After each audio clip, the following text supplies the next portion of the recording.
Bienvenue au sanctuaire de Saint-Antoine à Brive, en Corrèze et en Limousin. Heureux de vous accueillir au nom des frères franciscains, des personnes salariées, bénévoles qui partagent avec nous l'accueil, la mission.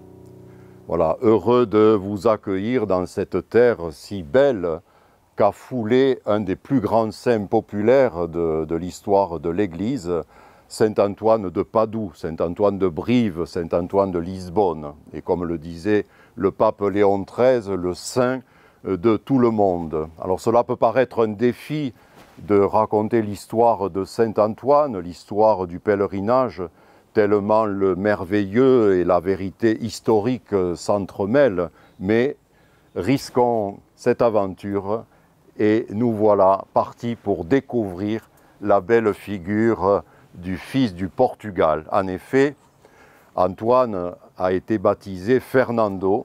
Il appartenait à une famille de chevaliers à Lisbonne, où il est né.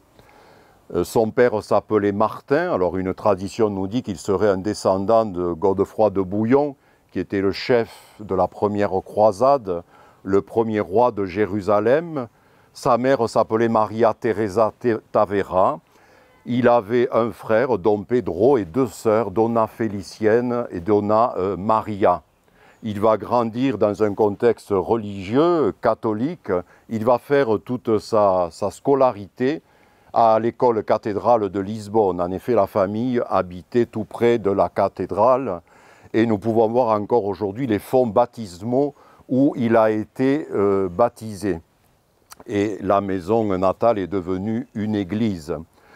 Cette école était desservie par les chanoines réguliers de Saint-Augustin qui habitaient le monastère Saint-Vincent des Fora.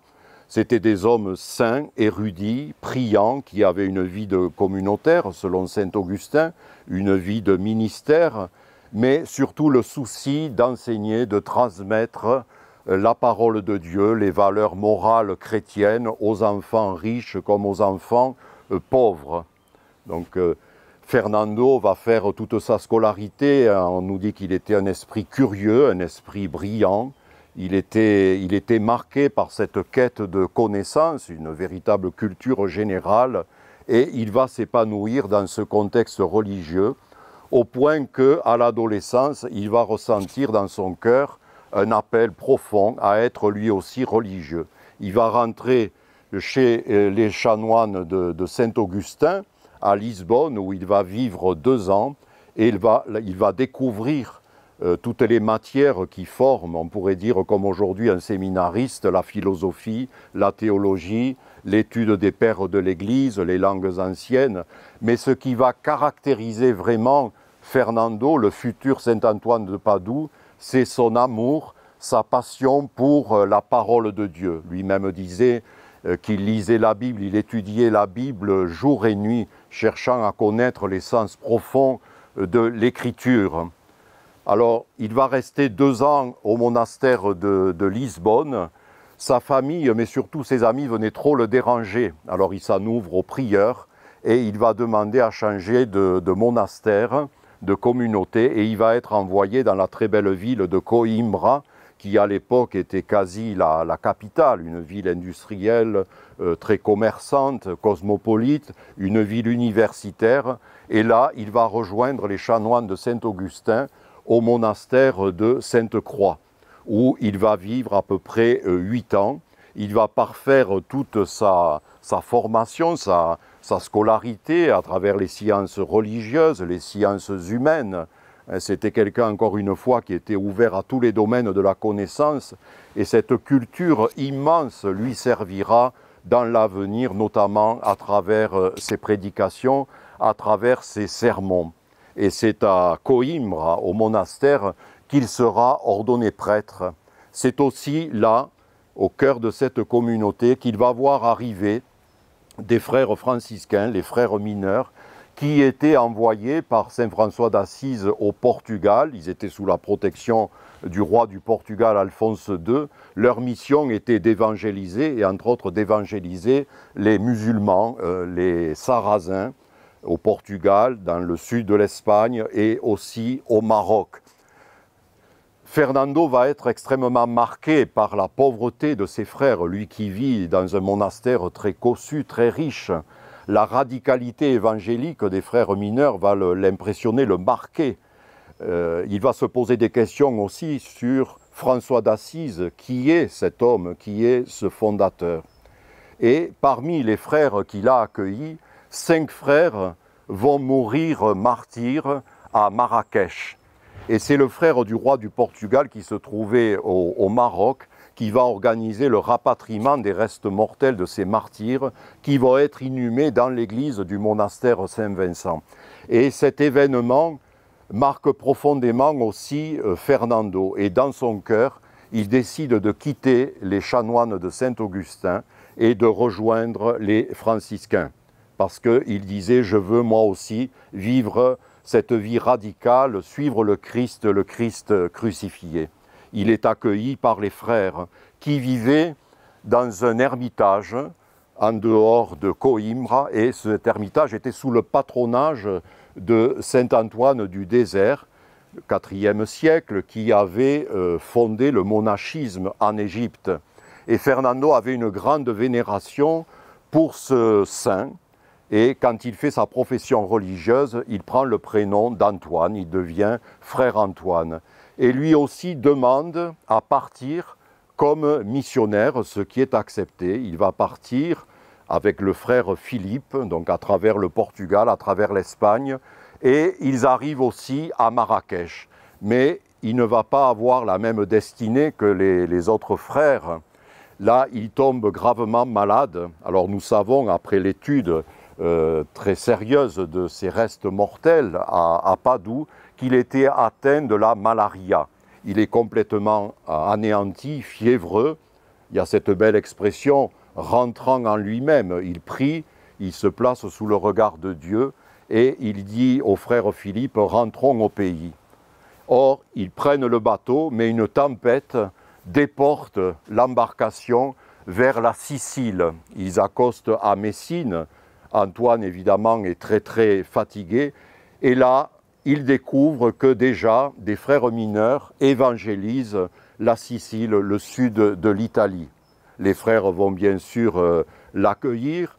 Il va se refaire une santé et il va partir avec ce groupe de frères à un chapitre général à Assise en 1221 où François avait l'habitude de rassembler les frères de l'époque pour la Pentecôte, un chapitre général.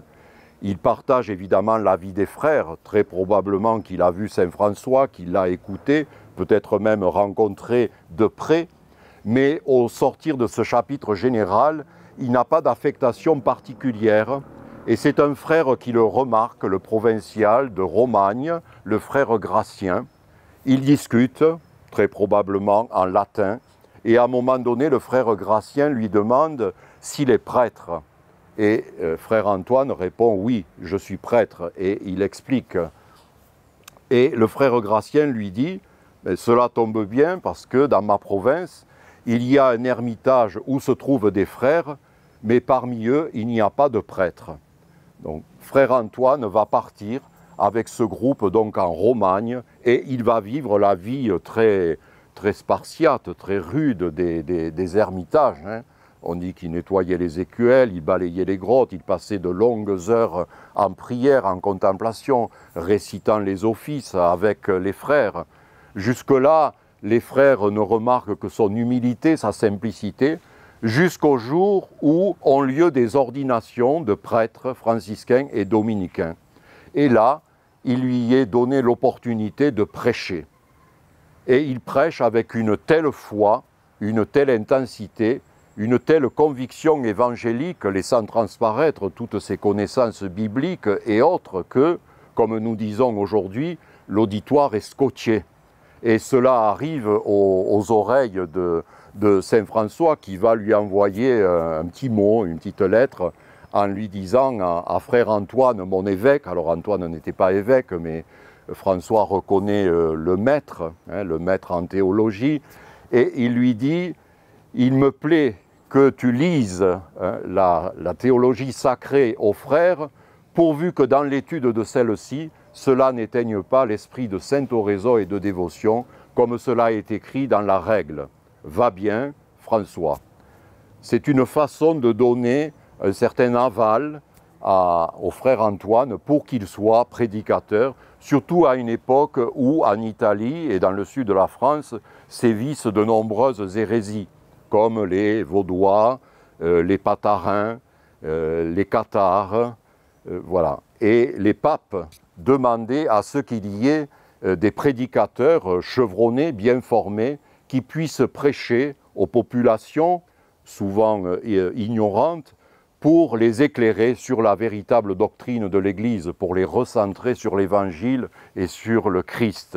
Antoine va partir à travers la Romagne, il va d'ailleurs aussi participer à l'animation de l'université de Bologne avec les frères dominicains. Et en 1224, nous allons le voir arriver dans le sud de la France, ce qui est aujourd'hui l'Occitanie.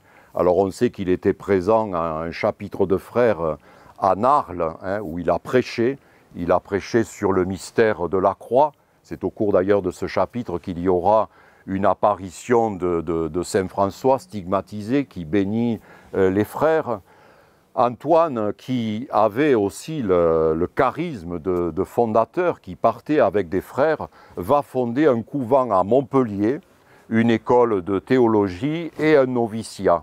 Et c'est là que nous situons l'histoire qui fait que nous invoquons maintenant Saint Antoine de Padoue pour retrouver entre autres les objets perdus. En effet, l'histoire nous dit qu'il y avait un novice qui, au bout d'un certain temps, a pensé que la vie franciscaine n'était pas son chemin. Il part de nuit et il vole le psautier de Saint Antoine. Le matin, Saint Antoine se rend compte que son psautier a disparu, que le novice a disparu. Il prie et les textes, les racines antoniennes nous disent que le novice en chemin a été arrêté par une force mystérieuse, sûrement le remords, le regret, lui intimant de retourner au couvent de Montpellier, ce qu'il fait. Il restitue le psautier qu'il avait volé. Saint Antoine, évidemment, l'accueille, lui pardonne, et le jeune novice va rester dans l'ordre franciscain. Saint Antoine, qui était un parfait itinérant, évangélisateur, reprend son bâton de pèlerin et nous savons qu'il est allé évangéliser toute la région de Narbonne, de Carcassonne, jusqu'à Toulouse aussi. C'est à Toulouse, et parfois en d'autres endroits, que l'on situe le miracle eucharistique de la jument, un chef hérétique qui n'acceptait pas la prédication de Saint Antoine sur la présence réelle de Jésus dans l'hostie, et alors que cette jument appartenant à ce chef hérétique avait jeûné pendant 3 jours, et que Antoine, avec les frères, avec ce chef hérétique, sa famille, ses troupes, se retrouvent sur une place. Quand on donne sa liberté à la jument, au lieu d'aller manger, elle va au-devant de Saint Antoine qui tenait l'ostensoir, et la jument incline la tête, plie les pattes de devant en geste d'adoration. Voilà. C'est pour nous une leçon, certes imagée, symbolique, mais qui nous rappelle aussi que parfois, nous pouvons être aussi des chrétiens, mais à la nuque raide, lents à croire. Et ce miracle a fait évidemment grand bruit dans la région. De là, Antoine va partir vers le Puy-en-Velay, où il fondera un couvent, ainsi que Bourges, Châteauroux. Et c'est comme cela qu'en 1226, il est envoyé en Limousin. En effet, des frères sont déjà présents à Limoges depuis 1223. Ils étaient installés près de l'abbaye Saint-Martin. Quand Saint-Antoine va arriver, ils vont se rapprocher de l'abbaye Saint-Paul. Et Antoine va prêcher, comme à son habitude, sur les places dans les églises. Et il va arriver au début de l'été 1226 à Brive. Il est accueilli par les gens de la cité. Il va célébrer et prêcher à la collégiale Saint-Martin. Et au sortir de cette liturgie, évidemment, les gens de la cité vont prendre soin de lui et des frères. Et la famille de Turenne va offrir un terrain pour que les frères puissent construire un petit couvent. Voilà. Actuellement, Donc c'est la place Thiers, là où se trouvent les Halles, l'emplacement de la grande poste de Brive. Et comme il était de tradition chez les franciscains de vivre des temps d'ermitage, saint François d'Assise avait écrit une règle des ermitages, Antoine va s'enquérir d'un lieu paisible, tranquille, pas trop éloigné de la cité, et c'est comme cela qu'on va lui indiquer voilà, ces cavités rocheuses qui sont ici, et dans lesquelles il venait prier, contempler le Seigneur, préparer ses sermons, se reposer aussi avec 2, 3 frères, voilà, afin de repartir comme missionnaire portant la parole de Dieu un petit peu partout. Il va rester à peu près 1 an en Limousin. Nous savons qu'il est allé à Donzenac, qu'il est allé à Uzerche, il est allé à Pierre-Buffière. Il a été accueilli par les moines bénédictins à l'abbaye de Solignac. Il ira aussi à Saint-Junien. Il ira aussi à Châteauneuf-la-Forêt. Nous savons qu'à Noël 1226, il a eu une apparition de l'enfant Jésus. Comme il aura aussi une apparition de l'enfant Jésus ici dans les grottes en septembre 1226, d'après une tradition, à un moment difficile qu'il traversait. Il prie intensément la Vierge qui lui apparaît avec l'enfant Jésus dans une très très belle lumière. Et la Vierge lui aurait dit en substance, ce n'est pas parce que tu as des épreuves que tu es en dehors du chemin. Tu es toujours à la suite de mon Fils. Et elle va, comme on dit aujourd'hui, le booster, le relancer dans sa mission. Et il dira, la Vierge Marie a été mon bon secours. C'est pour cela que au sanctuaire de Saint-Antoine, nous vénérons aussi Notre-Dame de Bon Secours. Il aura aussi une autre apparition assez originale à la fin de sa vie dans un arbre, un noyer, où des frères seront témoins aussi de cette proximité de Saint-Antoine avec l'enfant Jésus, qui évidemment symbolise la nativité, Noël, la crèche, la tendresse du Père, l'incarnation, le Verbe fait chair, qui seront des thèmes qu'il abordera dans ses sermons, dans ses méditations. Au bout d'1 an, il est appelé en Italie. Entre-temps, saint François est mort le 3 octobre 1226 et il va partir par la Provence jusque dans la région de Milan où il va être provincial. Et là, il continue sa mission extrêmement intense. Il va être conseiller du pape Grégoire IX qui va l'appeler auprès de lui, notamment parce que au niveau des frères, il y avait des discussions assez âpres autour de la valeur du testament de saint François, l'autorité de ce testament, et le pape avait demandé que quelques frères soient témoins, présents pour discuter de cette question-là. C'est à cette occasion d'ailleurs que le pape Grégoire IX va lui demander de prêcher aux cardinaux, et que le pape va découvrir la force, la puissance de sa prédication et sa connaissance profonde de la parole de Dieu. Antoine, qui s'inspirait des méthodes de l'époque, quand il prêchait, cherchait toujours le sens symbolique, le sens littéral, le sens moral, le sens spirituel de l'écriture, le sens allégorique, le sens anagogique. Donc c'est quelqu'un vraiment qui, je dirais, a pressé la parole de Dieu comme un fruit pour en faire sortir, on pourrait dire, un jus à la fois âpre et en même temps doux comme le miel. Ça caractérise vraiment saint Antoine pétri de la parole de Dieu. Il va d'ailleurs mettre en forme les sermons qu'il avait médités tout au long de sa vie. Nous avons un peu plus de 70 sermons de saint Antoine. Il s'inspirait des lectures des dimanches, des fêtes des saints, de la Vierge. Alors ce n'étaient pas les sermons qu'il donnait aux fidèles, ce sont plus des études, de l'exégèse, dont des commentaires.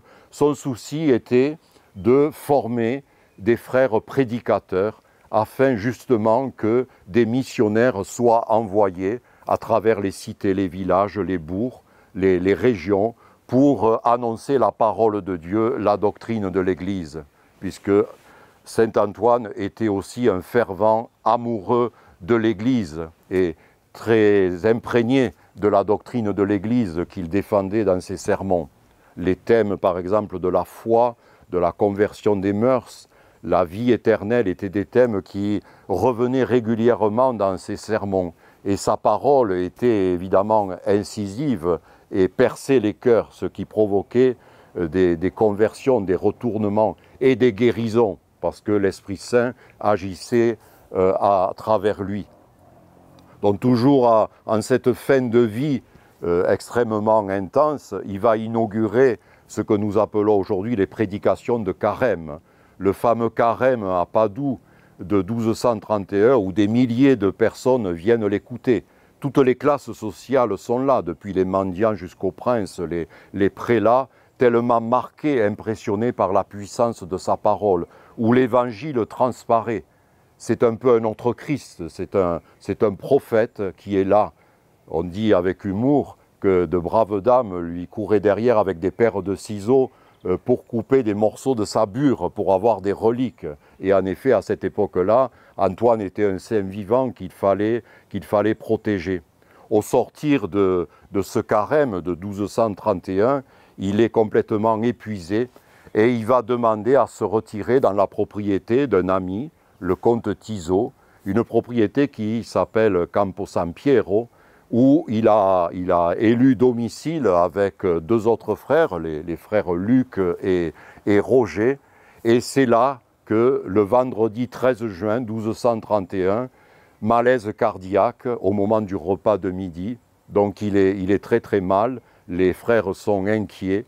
Et il avait demandé, quand sa fin viendrait, d'être inhumé dans l'église Sainte-Marie, Mère de Dieu du couvent de Padoue. Donc il va être acheminé vers Padoue, mais un frère venant le visiter avertit les frères qu'à cause de la sainteté de frère Antoine, cela va être très compliqué parce que tous les gens vont vouloir s'approcher de lui, les faubourgs de Padoue vont se réveiller et ils vont prendre la direction de l'Arcella, un lieu où se trouvaient des moniales Clarisse et des frères qui assuraient, on peut dire, les soins matériels et spirituels des sœurs. Donc c'est là qu'il va être, ce vendredi après-midi, entouré des frères qu'il va bénir, qu'il va regarder, qu'il va écouter. Il va réciter l'office comme il peut. Il a une antienne à la Vierge aussi, où il glorifie Marie comme étant la fenêtre du ciel, exaltée au-dessus des anges.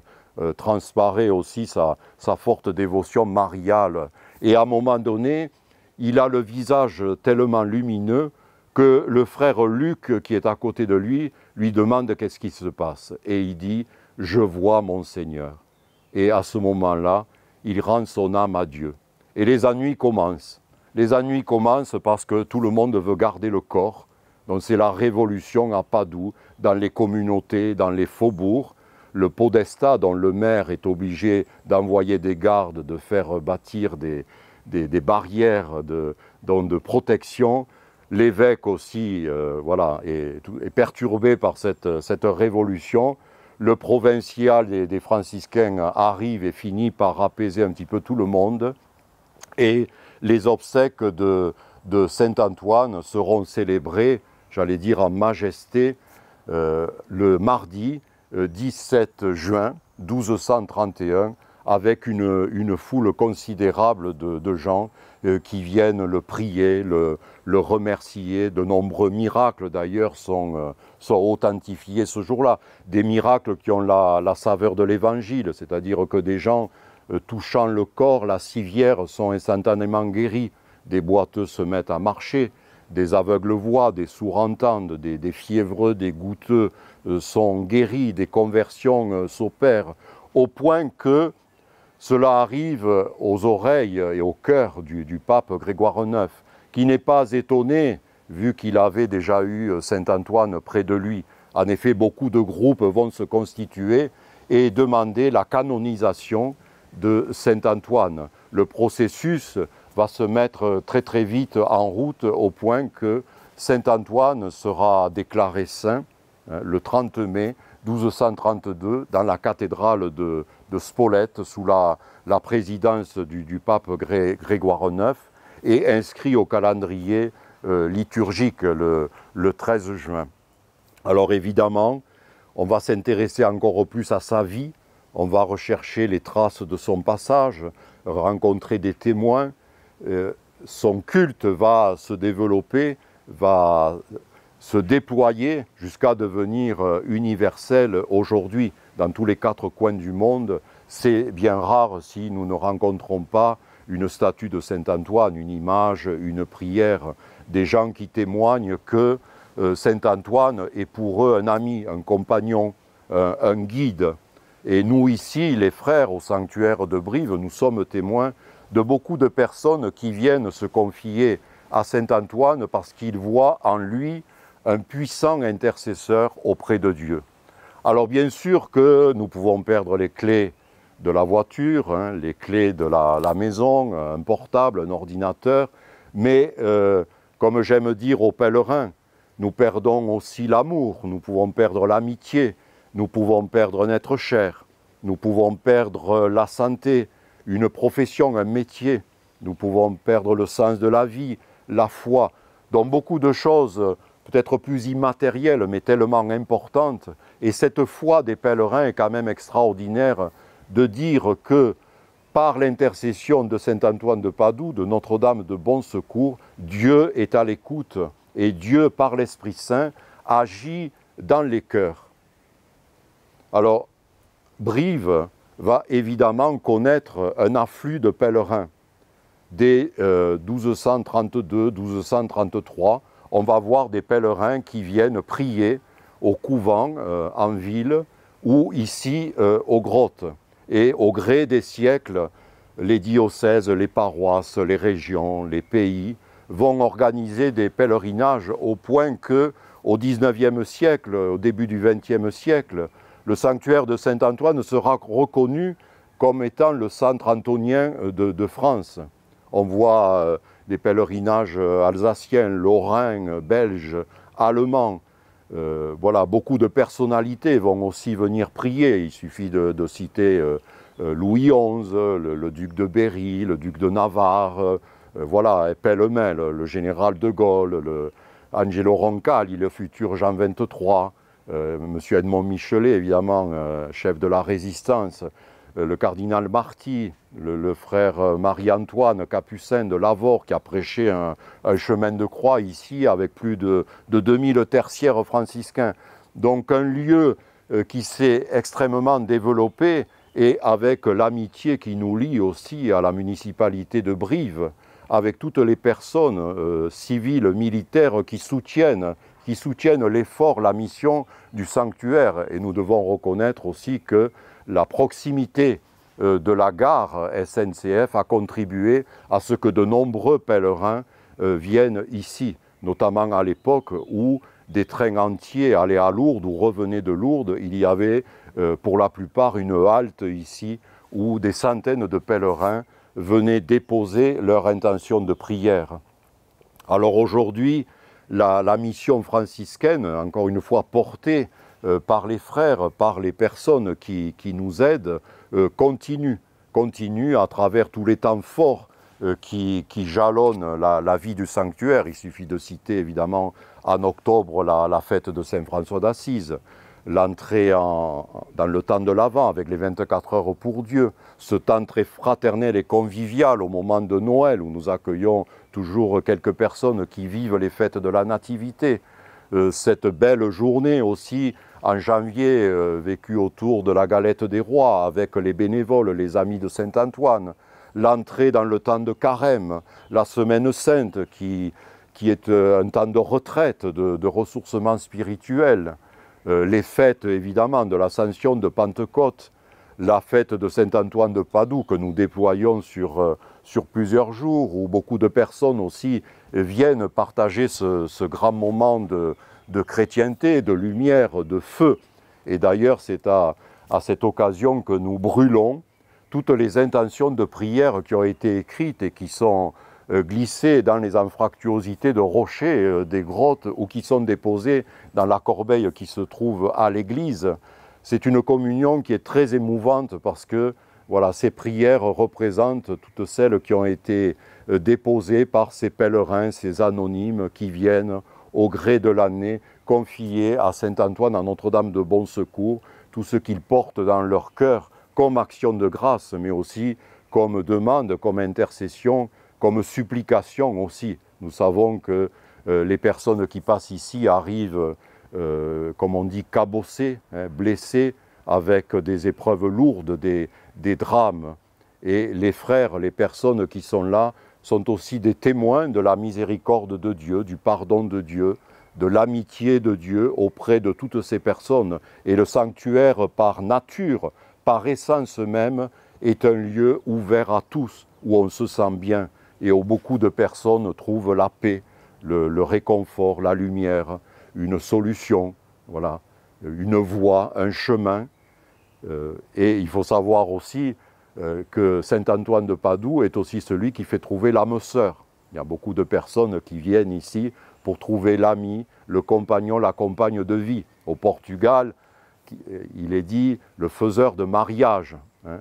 Donc c'est quelqu'un qui a cette popularité, cette simplicité. Mais c'est toujours émouvant de dire que nous foulons ici une terre où a marché un des plus grands saints populaires de l'Église, et que je dirais que la vérité historique, et même si le merveilleux s'en mêle, nous donne toujours un message très fort d'évangélisation. Et je pense que c'est un appel pour chacune et chacun d'entre nous de nous laisser habiter par l'Esprit Saint et d'avoir le feu de saint Antoine, ce feu qui l'animait et qui le portait vers tous. Il avait cette grâce d'être disponible à tous. Il pouvait s'adresser à tous les publics, à tous les auditoires. Il était éclairé de l'intérieur et sa présence était déjà source de conversion et de lumière. Et je crois qu'aujourd'hui, nous sommes témoins de cet appel qui nous vient des quatre coins du monde, puisqu'aujourd'hui, nous avons des pèlerins, des touristes qui viennent du monde entier.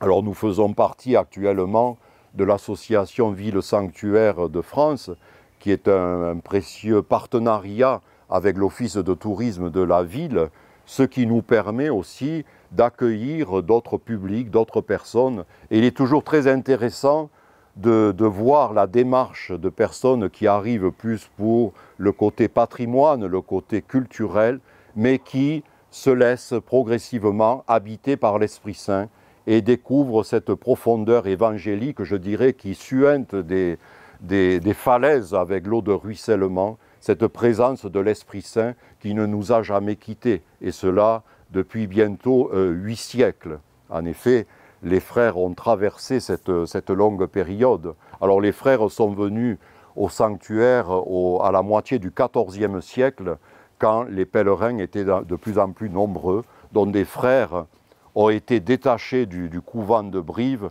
pour venir vivre ici, et ils avaient construit un petit oratoire, un petit ermitage au-dessus des grottes, d'où ils pouvaient assurer les célébrations, l'accueil des pèlerins. Et tout au long des siècles, les frères seront présents, avec évidemment des moments très difficiles, des moments d'épreuve, comme dans toute vie humaine, les guerres de religion entre catholiques et calvinistes. Il y a eu des drames. 2 frères sont d'ailleurs morts. Il s'agissait du frère Antoine de Bellevue et le frère Étienne de Laborde, qui ont été tués. Beaucoup de profanation, hein, beaucoup de destruction, même en ville. Mais les frères sont toujours revenus, et puis ils seront affrontés aux révolutions du XVIIIe siècle aussi, où ils seront chassés. Ils seront aussi chassés au moment des lois de séparation de l'Église et de l'État. À la fin du XIXe siècle, au début du XXe siècle, les lois Combes, hein, les lois Jules Ferry, les lois qui interdisaient l'établissement de toute congrégation religieuse, dont les frères ont beaucoup souffert. Et les brivistes, les gens du pays, étaient toujours là pour les soutenir, pour les accompagner. Mais les frères sont toujours revenus, sous l'impulsion des enfants du pays, sous l'impulsion d'un évêque, sous l'impulsion d'un curé. Il suffirait de citer l'abbé Bonelli, qui était curé de Saint-Cernin et qui était véritablement tombé amoureux du sanctuaire de Saint-Antoine, et on peut dire qu'il a été un cofondateur, puisqu'il a relancé progressivement par des travaux la dynamique du sanctuaire. Ça a été aussi pendant la Deuxième Guerre mondiale au lieu de la résistance, puisque les frères contribuer à l'accueil des résistants. Il les cachait dans leurs cellules pour que les chefs de réseau, les comités de la résistance puissent préparer la libération de Brive, qui s'est opérée le 15 août 1944. Donc les frères étaient partie prenante de la liberté, de la fraternité, sous la houlette de M. Edmond Michelet, qui était grand résistant, prisonnier des camps, ministre du général de Gaulle, un enfant du pays, dont les frères se sont sentis investis vraiment, faisant partie prenante de la résistance pour gagner justement la liberté tellement chère à tous. Nous savons que ça aurait pu tourner au drame, puisque en juin 1944, la sinistre colonne SS Das Reich, qui venait de Montauban, s'est arrêtée à l'entrée du sanctuaire. Et un frère qui s'appelait Cyprien Kronhausen, qui était alsacien, qui parlait allemand, est descendu à parler avec les officiers. On ne sait pas trop ce qu'ils se sont dit, mais au même moment, les chefs de la résistance, tous les chefs de réseau, étaient en réunion dans les cellules des frères pour préparer la libération de Brive. Le 15 août 1944, Brive qui a été libérée sans trop de dommages. Et cette reconnaissance des brivistes a conduit à faire que Saint-Antoine de Padoue est devenu le saint patron de la ville. Et il a toujours été honoré par tous les brivistes, quelles que soient leurs opinions, leurs couleurs. C'est un cœur qui appelle les cœurs. Le sanctuaire de Saint-Antoine est vraiment prenant et vraiment attirant pour tous. Et quand nous gravissons le chemin de croix, nous arrivons à une statue de Saint-Antoine qui bénit la ville, qui a été érigée le 9 novembre 1947, qui a été bénie en reconnaissance justement de tout ce que les frères avaient fait pour la ville de Brive, leur engagement dans la résistance, et reconnaître que Saint-Antoine avait été protecteur de la cité. Malheureusement, nous savons aussi qu'il y a eu les pendus de Tulle, les 99 pendus. Il y a eu aussi au Radour-sur-Glane le 10 juin 1944. Donc nous savons que cette période a été aussi terrible. Mais chaque fois, les frères se sont à nouveau enracinés, ont à nouveau dynamisé le pèlerinage. Et c'est ce qui va se passer notamment au début des années 2000, avec le renouvellement de la communauté des frères, avec l'engagement de beaucoup de laïcs, la création de l'association Les Amis de Saint-Antoine. Le sanctuaire va retrouver un regain qui n'est pas seulement matériel par la construction ou l'aménagement de bâtiments, mais aussi un renouveau intellectuel, spirituel, qui va attirer beaucoup de pèlerins pour des sessions, des retraites, des formations, des célébrations, des fêtes, des moments de convivialité. Donc nous pouvons dire en conclusion que le sanctuaire de Saint-Antoine est évidemment marqué par la personne de Saint-Antoine de Padoue, de Saint-Antoine de Lisbonne, comme aiment dire nos amis portugais, un saint hors du commun, un excellent théologien, exégète, un défenseur des pauvres, des miséreux, des oubliés, des exclus, un proche des malades, des personnes handicapées, quelqu'un qui avait le souci de sauver l'humanité. Il avait en horreur l'injustice. On sait qu'à Padoue, il a combattu farouchement les usuriers. Il a fait voter des lois pour protéger ceux qui étaient injustement emprisonnés. Donc c'est quelqu'un qui avait une parole évidemment très forte, mais aussi très engagée. Et il suffit de lire ses sermons pour voir que, même s'ils sont très imagés, que par moments, il avait une parole très, très décoiffante, très virulente. Et il n'avait pas peur de s'adresser même à des prélats ou des gens d'autorité civile pour leur montrer leur faiblesse, leur vice. Donc Antoine était un prédicateur courageux, habité par la foi en Christ, un amoureux du Christ, avec ce seul souci que l'Évangile soit vécu, soit annoncé par tous les moyens à son époque. Et c'est ce souffle que nous recevons aujourd'hui et nous sommes invités à le transmettre, à devenir à notre tour des témoins selon les dons, les talents, les charismes que le Seigneur, la nature ont déposés en nous. Le monde en effet nous attend, la société nous attend, l'Église nous attend. Et tout près de nous, nous avons toujours une source d'évangélisation, d'amour, dans la foi, dans l'espérance et dans une charité active. Alors que le Seigneur vous bénisse, restons dans cette joie tout à fait antonienne et continuons notre chemin de vie à la suite de celui qui est le chemin, la vérité et la vie. Amen. Alléluia.